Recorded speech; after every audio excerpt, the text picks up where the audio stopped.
Tudo bem? Meu nome é Danilo, tenho 34 anos e eu convidei a Thaís, que é psicóloga, para falar sobre um post, um tweet que viralizou na semana passada sobre o HIV. Eu fiz uma replicagem de um tweet que estava rolando na rede, falando que pessoas com HIV eram pessoas que tinham uma qualidade de vida ruim, por ter que tomar remédio para o resto da vida, que eram pessoas doentes, pessoas frágeis, e eu achei que era uma briga que eu queria comprar. Eu sou soropositivo desde 2008, tomo um remédio, um comprimido todos os dias pelos últimos 8 anos, e eu discordei daquele post, achei maldoso e achei que muitas pessoas às vezes acabam correndo do tratamento por conta de postagens como essa. Eu quero te dar os parabéns, Danilo, por abrir esse tema, uma discussão. Eu acredito que não tem sido muito noticiado, mas nós tivemos, nos anos 80, um boom muito grande de diagnóstico. Depois houve muita conscientização, tiveram muitas campanhas para prevenção e, de repente, outros assuntos vieram à tona e o HIV ficou um pouco esquecido, entre aspas. Mas a gente sabe que o número de pessoas soropositivas tem aumentado cavalarmente nos últimos anos, E eu acho que é muito importante você vir aqui de coração aberto e disposto a contar um pouquinho da tua experiência para todo mundo, para a gente desmistificar um pouco essa patologia, para a gente conseguir trazer um pouquinho de acalento para quem está passando pela situação e esclarecer algumas dúvidas que surgiram aí. Para quem não sabe, o Danilo fez um tweet na semana passada que foi um sucesso de repercussão e, surpreendentemente, com mensagens muito positivas. Não houve sequer uma mensagem negativa em relação ao que foi escrito, e isso nos mobilizou a falar um pouquinho sobre o assunto. Então, traz pra gente, Danilo, como é que foi saber o diagnóstico, em que momento que você soube, como é que foi o início de tudo isso? Bom, eu acho que o ponto de partida de tudo isso, eu tinha sido aprovado por uma empresa americana para trabalhar para uma companhia americana e eu precisei fazer alguns exames para ser admitido nessa empresa. E quando eu fiz a bateria de exames, veio positivo para HIV. Foi assim que eu descobri. Não tinha nenhum tipo de doença ou nada que me levasse a crer que aquele exame iria dar positivo. Você tinha na época um comportamento de risco? Eu tinha saído, eu tive um relacionamento de 2 anos, fiquei alguns meses separados, acho que 6 meses solteiro e depois outro relacionamento de 2 anos. E depois de alguns meses eu já trabalhava na área que eu atuei até 2020, o turismo. E essa empresa tinha uma proposta super legal e me chamou a atenção, então eu me propus a vaga. Então a gente entende que naquele momento que você vai fazer os exames, você imaginou que não tinha a menor possibilidade de ter uma alteração no exame de HIV, por exemplo. Não, e é uma coisa interessante porque eu tive, naquele ano específico, por conta do término do namoro e do trabalho que estava exaustivo, eu não tive muitos parceiros. Então, na minha cabeça, estava tudo ok. Não tinha a menor possibilidade daquele exame, o HIV, vir positivo. E foi uma surpresa, E como que você viu o exame? Pela internet. Isso... Atualmente não é mais dessa forma, não. Danilo? A gente sabe que qualquer alteração nesse tipo de exame, eles convocam o paciente para dar notícia presencialmente, de uma forma mais acolhedora. Exato. Mas você abriu o computador e estava lá a notícia. Reagente para HIV, exatamente. Foi um choque, porque que eu não esperava e 2, da forma com que eu recebi a notícia. Sem nenhum respaldo, sem nenhum cuidado. Acho que se a pessoa não tiver um equilíbrio bom naquele momento, ela pode fazer besteira. Imagina, eu tinha na época 20 anos. Imagina isso, como se eu olho para trás e penso que com 25 eu ainda era uma criança, com 20, lidar com isso sozinho, Foi um susto. Foi um susto gigantesco. Assustador. Exatamente, foi bem ruim. E tinha-se a impressão, Danilo, de que era um atestado de morte. Ainda tem, Thaís. Sério? Ainda tem. Uma das mensagens que eu recebi na minha DM, depois desse tweet que viralizou, teve mais de 1 milhão de visualizações. Eu recebi muita mensagem, muitas pessoas que se sentiram representadas, agradecendo pela minha postura, pela minha representatividade, né, com o vírus. E muitas pessoas que descobriram há pouco tempo, há semanas. Teve uma pessoa que me mandou mensagem falando que descobriu naquele dia. E uma que descobriu em 2019 e achou que era o fim da vida dela. Então... Você chegou a ter essa sensação? Quando você viu aquele exame, que tipo de caraminhola que passou, né? Que tipo de fantasia, de medo? Como que foi esse receber a notícia? Thaís, foi assustador, só que eu acho que é o ponto de... Eu fiquei perdido por 6 meses. Paralisou. Assim, parou tudo. É aquela... Sabe quando você está assistindo um filme que vai acontecer uma cena muito marcante, é a cena mais marcante do filme que para tudo, daquele suspense. Câmera lenta, exato. Porque eu consigo lembrar da tela do computador tentando interpretar o resultado.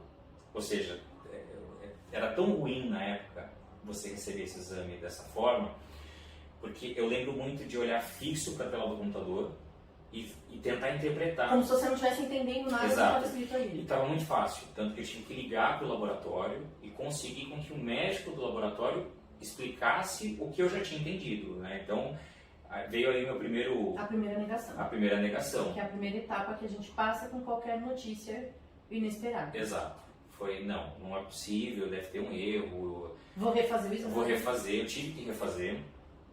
Passei por uma situação desagradável com o laboratório na época. E eu estava no Rio, foi uma coisa muito maluca, porque eu tive que correr para um laboratório para fazer uma outra coleta. E aí, depois de 2 dias, veio o exame conclusivo, né? Detectável para HIV. Foram 6 meses perdido no ar. Eu talvez não tenha muitas lembranças dos 6 meses, mas eu sei que foram 6 meses complicados. E aí você fez o quê? Eu vou ligar pra quem? Eu vou contar pra quem? Quem será que pode me ajudar? Eu não quero falar nada pra ninguém. Que foi esse anjinho diabinho conversando aí? A primeira coisa foi: não vou contar pra ninguém. Tá. Mas eu não me segurei. Tenho vergonha. Exato. Mas aí eu liguei pro meu irmão mais velho, que eu lembro que ele começou a chorar. Ele falou: não, a gente vai refazer, a gente vai em outro laboratório, né? Acho que deve ter um erro, não pode ser. Ele ficou assustado. Ele ficou muito assustado e a gente convivia muito na época.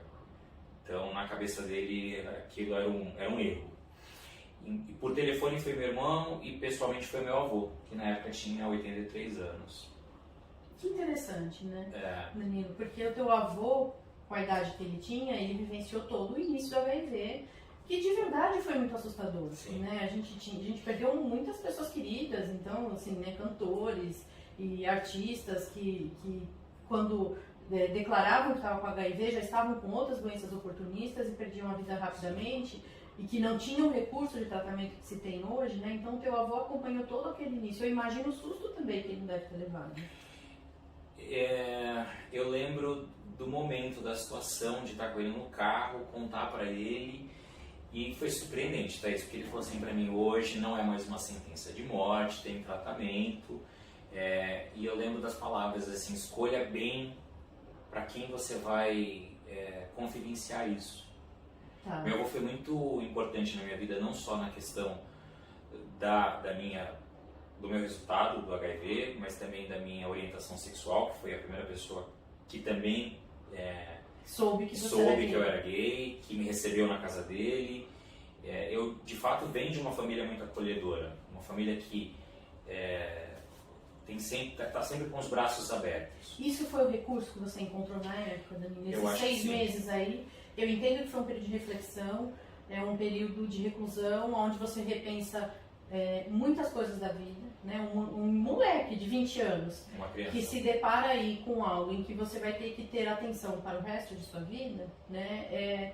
De repente opa, agora você precisa amadurecer. Foi.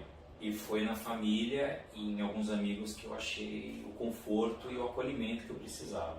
Você se surpreendeu com a reação da família? Ou você, porque eu imagino que muita gente que está ouvindo a gente, e eu já vivenciei muito isso no consultório, Danilo, eu nem cheguei a falar previamente, mas eu tenho bastante experiência com pacientes com HIV, né? Há 20 anos eu fiz um estágio no Emílio Ribas, que é um hospital de referência de HIV.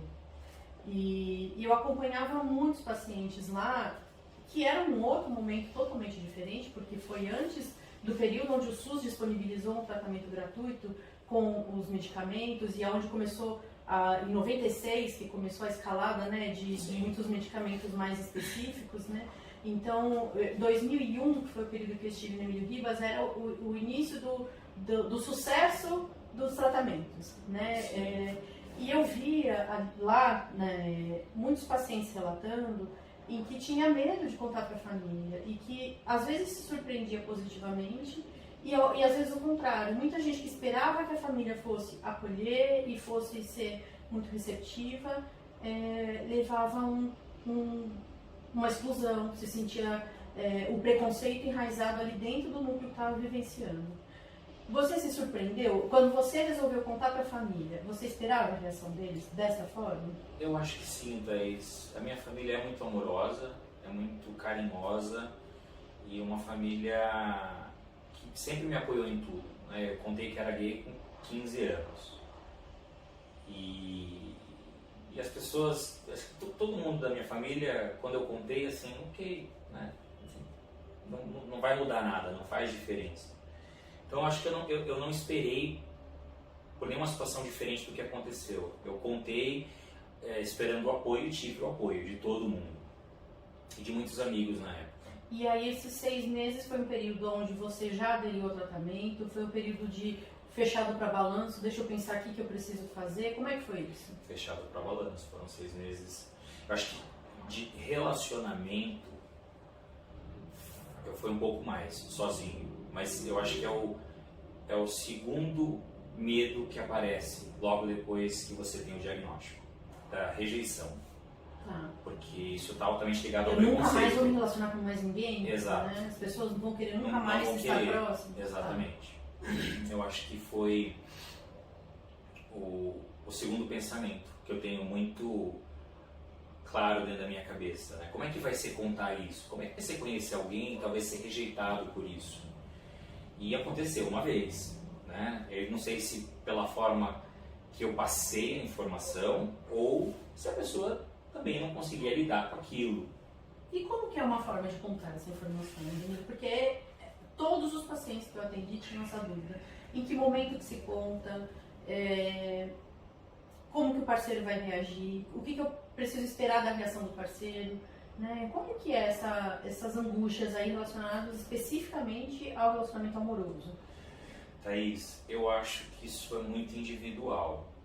Eu acho que por exemplo, a hora de falar, eu acho que é a hora que você vê que a relação tá indo para um caminho estável, né? Onde você já enxerga uma cumplicidade, um companheirismo.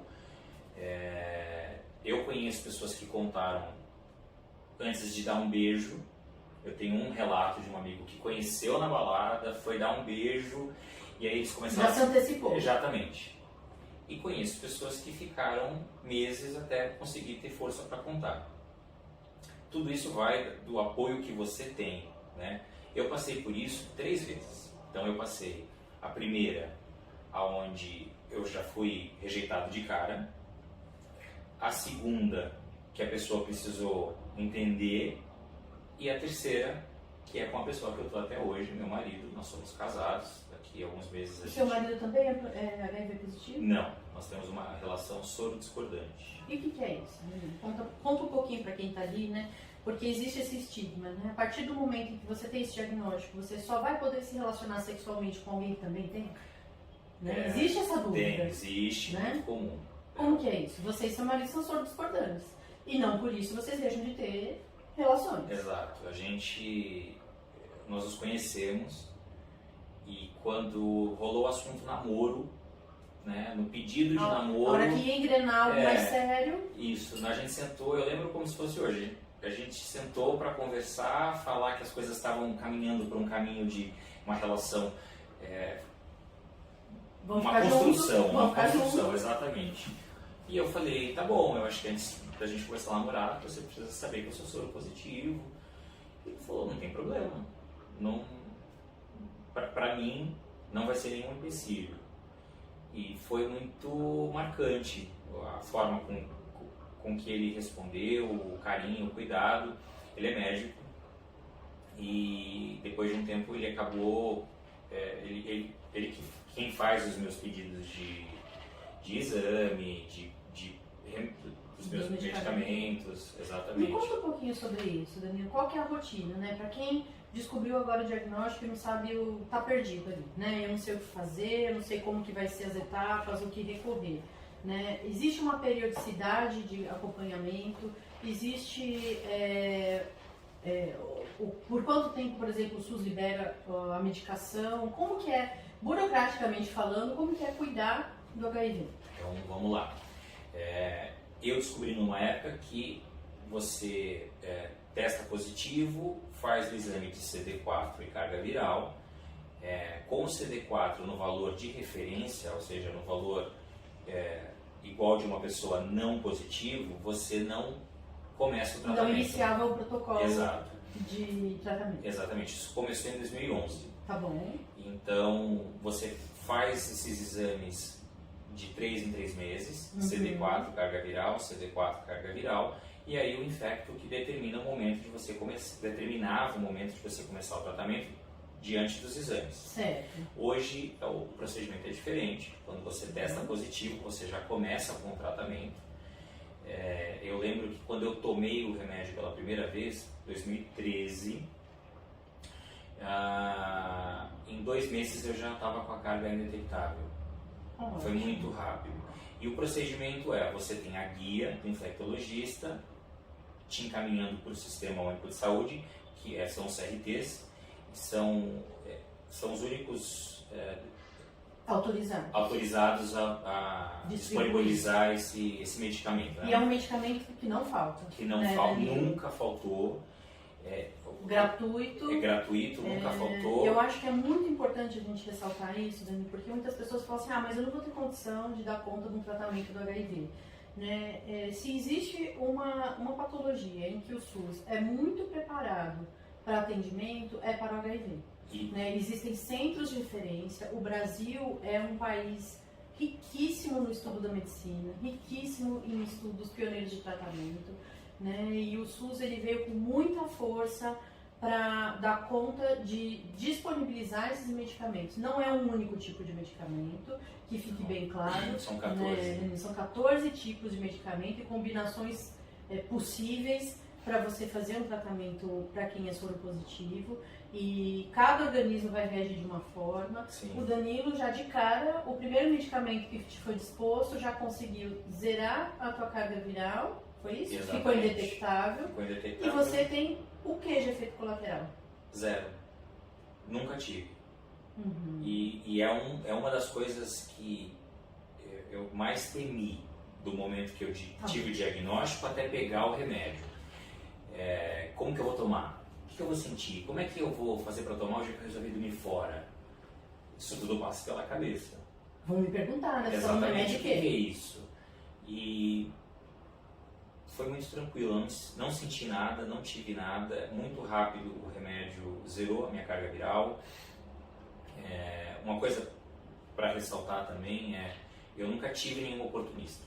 Então, do momento que eu tive o diagnóstico até começar o tratamento, eu fazia os exames com mais frequência. Possivelmente o seu diagnóstico, Danilo, veio muito próximo à sua contaminação, Exato. Você imagina, né? Porque muito sua carga estava baixa, meu... ficou até meio indefinido o primeiro exame que você Sim. fez.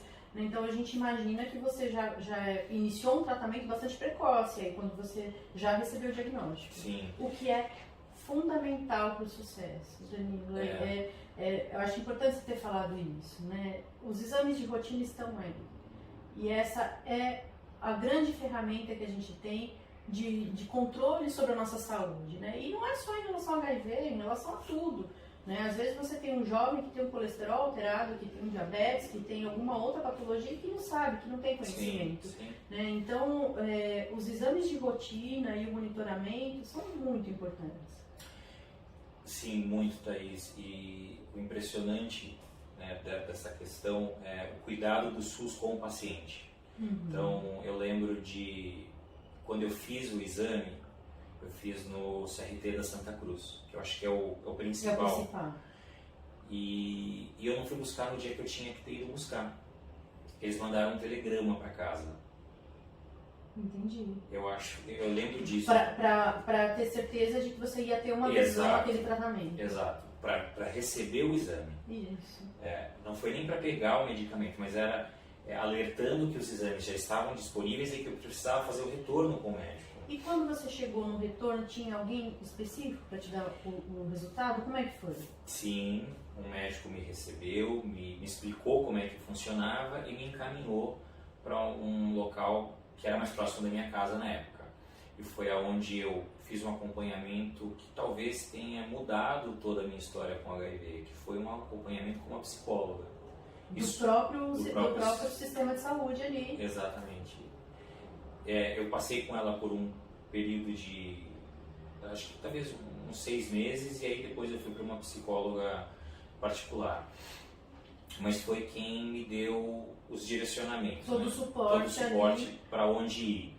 Né? Porque quando existe esse diagnóstico, Danilo, o paciente passa geralmente por algumas fases de luto, que a gente chama. Né? E a primeira delas é a negação. É aquela fase, não é comigo, não pode ser, não aconteceu, eu vou fazer de novo o exame. Ou então esquece que fez o exame e deixa lá adormecido e não vou falar sobre isso porque é como se eu não falasse sobre isso, eu não sei sobre o assunto. Exato. Né? Então vem aquela primeira fase de negação, numa fase onde muita gente se fecha e se recolhe da família, onde não conta nada para ninguém absolutamente. Né? Aos poucos vem uma fase de raiva, né? Aquela coisa assim, por que comigo? Por que isso foi acontecer? Nessa fase de raiva, muitas pessoas se colocam em mais risco, então colocam outras pessoas em risco. Né? Então existe um movimento muito, muito difícil aí emocionalmente falando. Depois vem uma fase de barganha, né? Poxa, mas se der certo o tratamento, eu faço tal coisa, eu paro de fazer tal coisa. Né? Existe uma barganha ali de negociação de como que vai ser dali pra frente. A próxima etapa é uma depressão, é onde a ficha começa a cair, o pé fica no chão, mas que vem aquela tristeza. E as pessoas se isolam. E nesse período é muito importante o acompanhamento, Danilo, porque na fase da depressão, a pessoa acaba se fechando, se isolando da família, se isolando de amigos, acha que não tem recursos a recorrer, acha que ninguém pode ajudá-lo e, em muitos casos, começam a ocorrer pensamentos suicidas, né? Começam a despertar algumas outras questões que talvez já estivessem adormecidas e que aparecem ali naquele momento.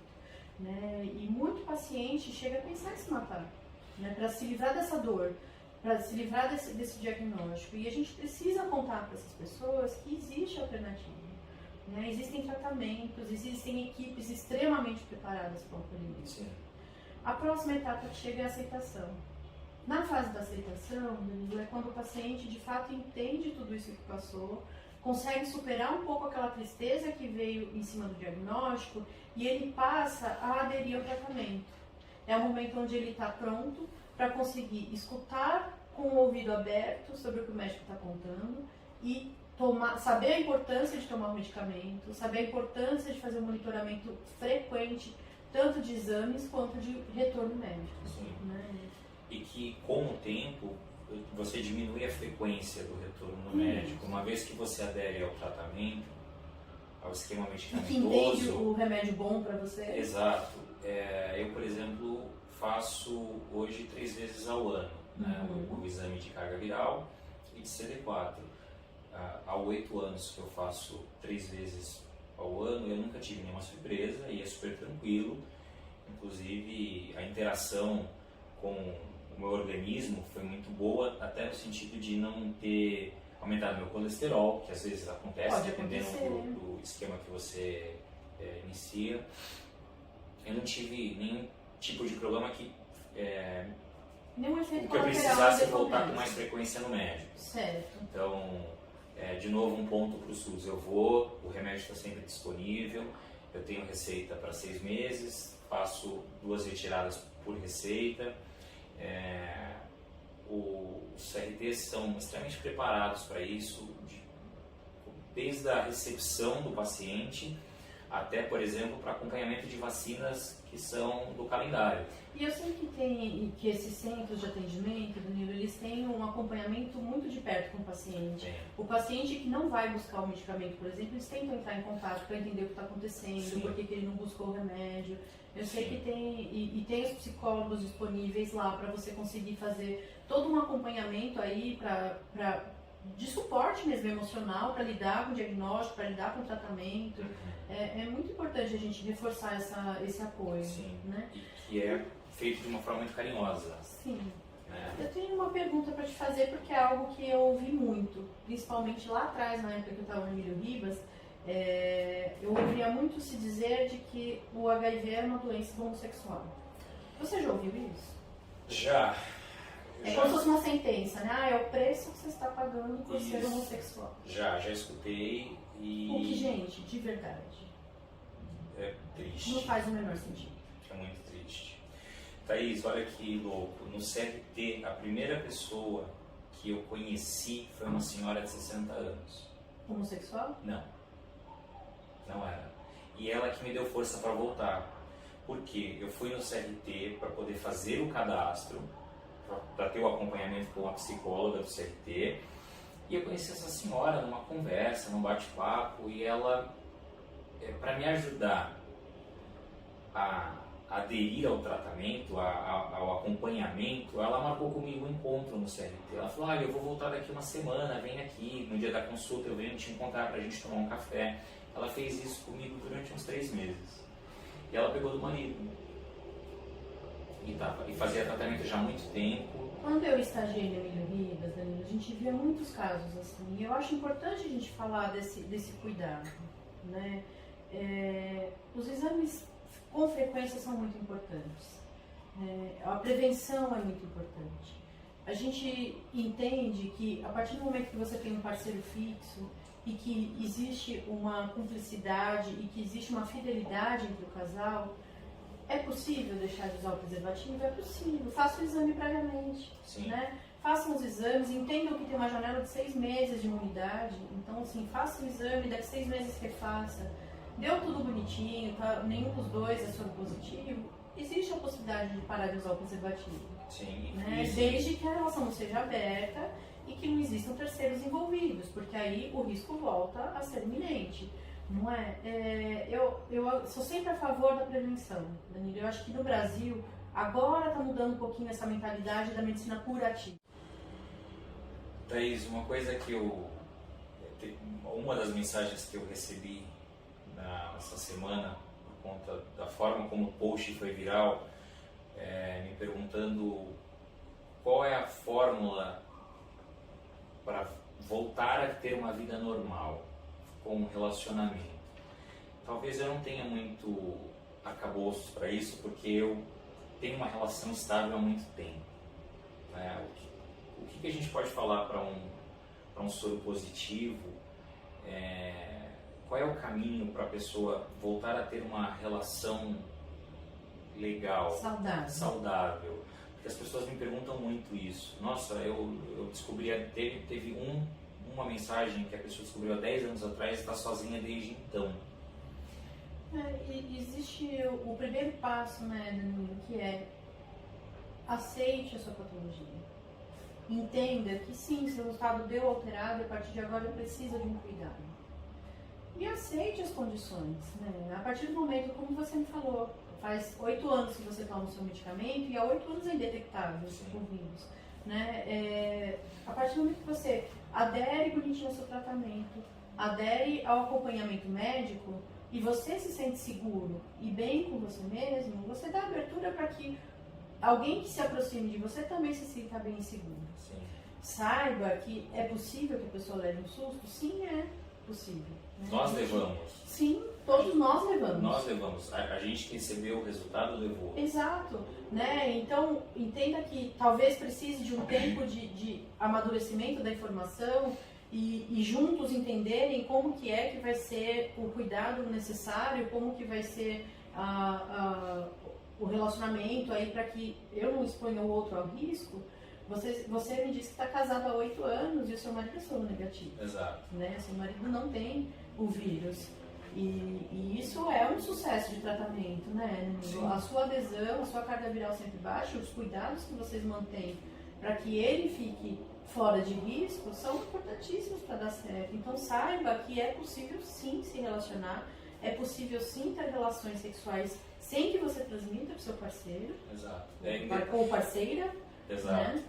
Inclusive existe uma campanha grande hoje para até reforçar tudo isso, que é indetectável é igual intransmissível. Uhum. Então, estar em dia com o seu tratamento significa não expor o seu parceiro a risco, sua parceira a nenhum tipo de risco. Uma outra pergunta que eu recebi, Thaís, não foi uma pergunta, mas foi um desabafo de pessoas que descobriram e elas fogem da consulta. Então, teve uma pessoa que chegou na boquinha ali de passar com o infecto, de passar com o psicólogo para iniciar o tratamento e sai correndo, por medo, por exemplo, do atestado ter o carimbo do CRT. Eu achei isso muito dolorido, porque a sua vida saudável depende desse começo, né? Esse é o recomeço. Então, você descobre, tem um choque do diagnóstico, é um momento muito ruim, para alguns menos, para outros mais, uns levam mais tempo para elaborar, se dar conta disso. Eu talvez tenha tido sorte, porque eu levei 6 meses, mas tive apoio do meu irmão, dos meus avós, dos meus pais, e então passei por esse caminho um pouco mais rápido. Muita gente fala que passa muito tempo nesse caminho. Esse medo, Danilo, né, de que a empresa saiba, por exemplo, é um medo muito frequente que eu vejo. Uhum. Né? A primeira coisa que eu digo é, você não precisa se expor na empresa. A lei hoje te protege, dizendo que você não precisa expor um diagnóstico de HIV para a empresa, por exemplo. Uhum. Por outro lado, a lei também te protege que a empresa não pode não te admitir ou te demitir em decorrência desse diagnóstico. Né? Então, foi alterada aí algumas regrinhas na lei trabalhista para que o paciente soropositivo ficasse mais protegido. Tudo é uma questão de diálogo. Você pode sentar com o seu médico e expor essa angústia para ele. Falar, olha, eu tenho receio que as pessoas do meu trabalho saibam que eu sou soropositivo e eu preciso entregar um atestado de horas de quando eu vier no médico, mas eu não quero que tenha um CID relacionado ao HIV. Né? É possível, o médico consegue fazer um atestado sem ter que expor explicitamente que você está em tratamento de HIV. Interessante, Thaís, porque é uma dúvida de algumas pessoas. Um outro ponto que eu acho que fica super legal, bacana a gente falar sobre ele, que é o quanto essa falta de informação atrapalha a adesão do paciente ao tratamento. Não só a falta de informação, mas como os haters, né? Sim.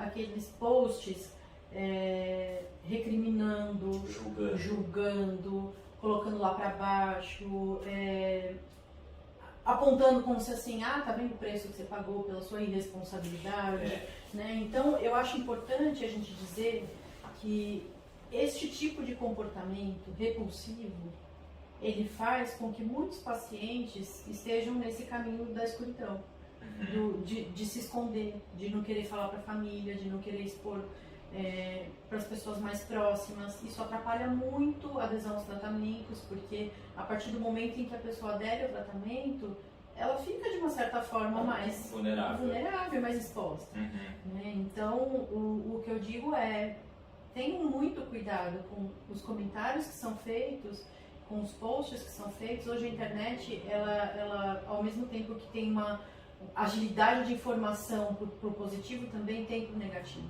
Né? E E eu vejo o quanto que o paciente soropositivo sofre e o quanto que ele se retrai em buscar o atendimento por se dar conta desses comentários negativos e preconceituosos em relação à doença.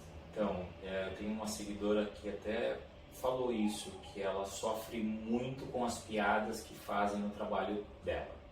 Ela descobriu há 10 anos e ela falou que é dolorido escutar as piadas que ela escuta. No ambiente de trabalho ninguém sabe o que ela é. Não, e ela falou que dói muito escutar e não poder se manifestar. E muitas pessoas falaram isso pra mim. Eu sou há X anos e nunca tive força de fazer o que você fez, porque toda essa história, essa nossa entrevista, esse nosso bate-papo surgiu de um comentário muito maldoso. E o meu pensamento quando eu li aquele comentário se é um paciente que descobriu hoje, ontem, antes de ontem, está processando essa informação, isso aqui vai empurrar a pessoa para o buraco, ela já está num buraco, ela vai para um buraco mais fundo. Eu acho que para além do estrago que a pessoa já está passando na vida, ela vai para um maior ainda e talvez não vai conseguir voltar. Uhum. Então esses comentários, essas brincadeiras, essas piadas, elas fazem mal e podem matar, porque as pessoas deixam de buscar ajuda por conta disso.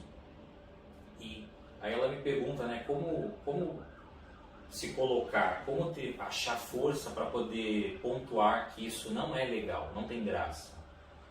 Eu realmente fiquei perdido. A gente fica numa berlinda entre se expor e não se expor. Exato. Né? Eu entendo que, ao mesmo tempo, ela tem a sensação de que para poder contrariar o grupo, ela precisa se expor. Né? Mas quando eu fiz o curso de hospitalar, a gente tinha psico-oncologia junto. E a coordenadora do curso, ela dizia pra gente assim, um psicólogo para atender um paciente com câncer precisa ter tido câncer?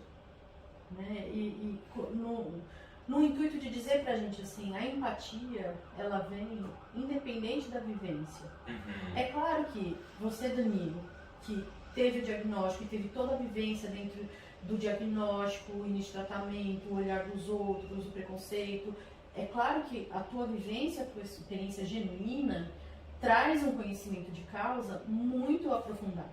Sim. Mas isso não impede quem está lá de fora se colocar no seu lugar e entender aquele lugar de dor. Né? De repente ela pode sim tomar o lugar de dor por pessoas anônimas, né, na situação e se colocar contrária às piadas, independente de expor que ela passa por essa situação. Né? Eu acho que existe sim. Eu levanto muita bandeira nesse sentido, né? Sempre que eu ouço alguma coisa preconceituosa ou jocosa em relação a, não só ao HIV, mas à homossexualidade, etc., e vários outros temas, eu sempre levanto muito a questão e questiono sobre quem está falando para refletir um pouco mesmo. Né? A gente tem um discurso, a gente vem de uma sociedade muito machista, uma sociedade muito preconceituosa. Então eu acho que é importante, aos poucos, a gente ir ganhando um pouquinho a conscientização da responsabilidade sobre o que está sendo dito. Que tem peso. Muito peso. Que machuca. Sim. E quando eu resolvi comprar essa briga, eu apertei a mão do meu marido e perguntei, você está comigo para comprar essa briga? Ele falou, lógico. E eu comprei, eu não esperava essa repercussão, mas eu esperava muitos comentários e esperei por uma maldade. E fiquei muito surpreso, como você falou no começo do nosso bate-papo, por não ter recebido uma mensagem sequer de ódio. Ninguém. Nada.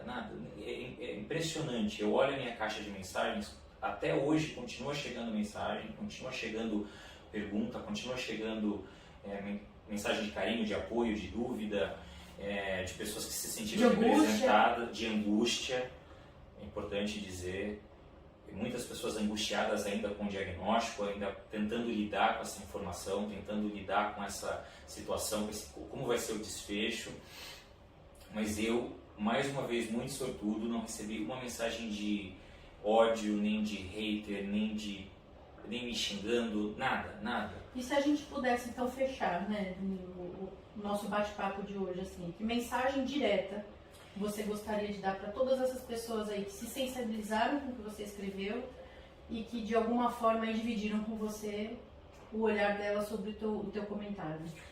Vou deixar duas. Tá. Para quem é e não tá sozinho, Sim. assim, juntos somos mais fortes. Eu respondi muitas das mensagens assim: juntos somos mais fortes. A gente tem que se unir, cuidar um do outro. Quem tiver mais força para brigar, no sentido de mostrar que não é abrir os braços. Exato, né? Não é uma brincadeira para se fazer, não é uma situação para se apontar dedo, fazer. E para quem não é, a piada, a brincadeira, o julgamento, apontar o dedo só afasta a pessoa do tratamento, só afasta a pessoa da vida feliz e da tranquilidade. Então, cada vez que uma pessoa que acabou de descobrir lê uma piada, lê uma brincadeira, um julgamento, ela corre. Ela correndo, ela vai estar correndo risco de vida, sim, né? E talvez contaminando outras pessoas. Então, para quem não é soro positivo, a vida não vai acabar, você não vai morrer, você não vai ficar sozinho. Se a pessoa não conseguiu lidar com o seu diagnóstico positivo, talvez ela não consiga lidar com outros problemas também, porque isso é muito pequeno perto de uma vida inteira que você tem para dividir. E então, talvez a rejeição aconteça, talvez não, mas entender que se a pessoa não entender isso, talvez ela não consiga entender outras coisas. Muito, muito legal isso, né? E eu, da minha parte, como profissional falando, né, eu queria finalizar reforçando a importância do tratamento, seja ele emocional, seja ele medicamentoso, acompanhamento médico, a adesão à frequência dos exames é extremamente importante. E a partir do momento que você consegue aderir ao tratamento, vida normal que segue. Sim, sem né? dúvida. Vida normal. Os cuidados são para todos, Exatamente. não só para quem é soro positivo. Exatamente, Thaís. E eu posso falar com muita segurança, né? 8 anos, 13 com diagnóstico e 8 anos com tratamento. Vida normal, uma relação incrível, uma família incrível. É claro, fui muito sortudo nessa questão, me deu um apoio muito grande, mas não se tranque, não se esconda por conta disso. Busque ajuda. Levanta a mão. Busque ajuda. Isso é importantíssimo. Fundamental. Exato. É a chave para uma vida tranquila. Muito obrigada por ter me dado essa oportunidade. Obrigado a você, Thaís.